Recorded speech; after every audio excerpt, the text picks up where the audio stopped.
নমস্কাৰ এই মুহূৰ্তত অসমৰ প্ৰত্যেকগৰাকী জনগণলৈ দিবলৈ ওলাইছো ডাঙৰ খবৰ যিসকল মানুহে ভিডিঅ'টোত ক্লিক কৰিছে অনুগ্ৰহ কৰি ভিডিঅ'টো স্কিপ নকৰি প্ৰথমৰ পৰা শেষলৈ চাই থাকিব কিয়নো এইটো ভিডিঅ'ৰ মাজত অৰুণোদয় আঁচনিৰ পৰা আৰম্ভ কৰি অসম চৰকাৰে ঘোষণা কৰা এখন বিশেষ আঁচনিলৈ কেইখনমান গুৰুত্বপূৰ্ণ খবৰ আপোনালোকক প্ৰদান কৰিম অনুগ্ৰহ কৰি ভিডিঅ'টোত ক্লিক কৰিছে যদি ভিডিঅ'টো স্কিপ নকৰি প্ৰথমৰ পৰা শেষলৈ চাই থাকিব লগতে মোৰ চেনেলত নতুন হলে প্লিজ চেনেলটো সাবস্ক্ৰাইব কৰি মোৰ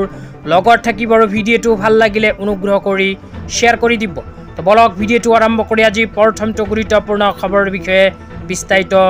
জানি লওঁ আজি প্ৰথমটো গুৰুত্বপূৰ্ণ খবৰ হল অৰুণোদয়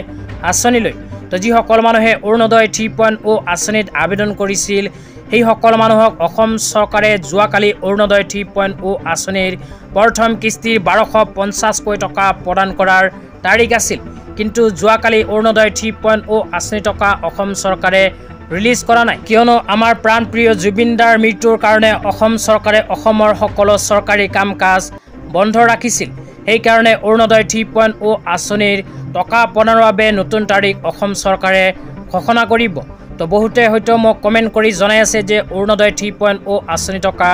দুৰ্গা পূজাৰ পূৰ্বে সোমাব নেকি তো সেই সকল মানুহৰ উদ্দেশ্যে জনাই আছো অসম চৰকাৰৰ ফালৰ পৰা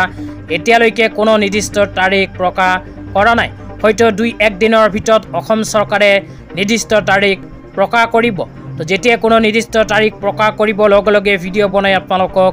জনাই দিম অনুগ্ৰহ কৰি মোৰ চেনেলত নতুনকৈ ভিজিট কৰিছে যদি চেনেলটো সাবস্ক্ৰাইব কৰি মোৰ লগত থাকিব তেতিয়া আপোনালোকক দিবলৈ ওলাইছো আজি দ্বিতীয়টো খুবেই গুৰুত্বপূৰ্ণ খবৰ আজি দ্বিতীয়টো গুৰুত্বপূৰ্ণ খবৰ হল অসম চৰকাৰে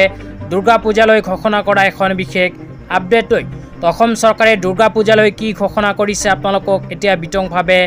জনাই দিছো অনুগ্ৰহ কৰি ভিডিঅ'টো স্কিপ নকৰি চাই থাকিব তো অসম চৰকাৰে দুৰ্গা পূজাৰ পূৰ্বে প্ৰদান কৰিব 10,000 কোটি টকা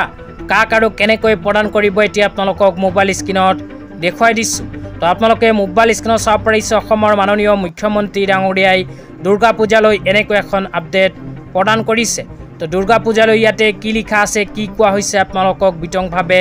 জনাই দিছো অনুগ্ৰহ কৰি চাই থাকিব ইয়াতে লিখা আছে সমৃদ্ধ সংস্কৃতি ঐতিহ্য পৰম্পৰাৰ প্ৰতি সন্মান ৰাজ্য চৰকাৰৰ দায়বদ্ধতা প্ৰকাশ দুৰ্গা পূজা সমিতিলৈ আৰ্থিক অনুদান 7,870 পূজা সমিতিলৈ 10,000 টকাকৈ অনুদান তো ইয়াতে কোৱা অনুযায়ী অসম চৰকাৰে দুৰ্গা পূজাৰ পূৰ্বে 7,870খন দুৰ্গা পূজা সমিতিক প্ৰদান কৰিব 10,000 টকাকৈ আৰ্থিক সাহায্য তো আজি ইমানেই ভিডিঅ'টো চাই কেনে পালে নিশ্চয় এইটো ভিডিঅ'ৰ কমেণ্ট বক্সত কমেণ্ট কৰি জনাই দিব লগতে মোৰ চেনেলত নতুন হলে প্লিজ চেনেলটো সাবস্ক্ৰাইব কৰি মোৰ লগত থাকিব তো ধন্যবাদ।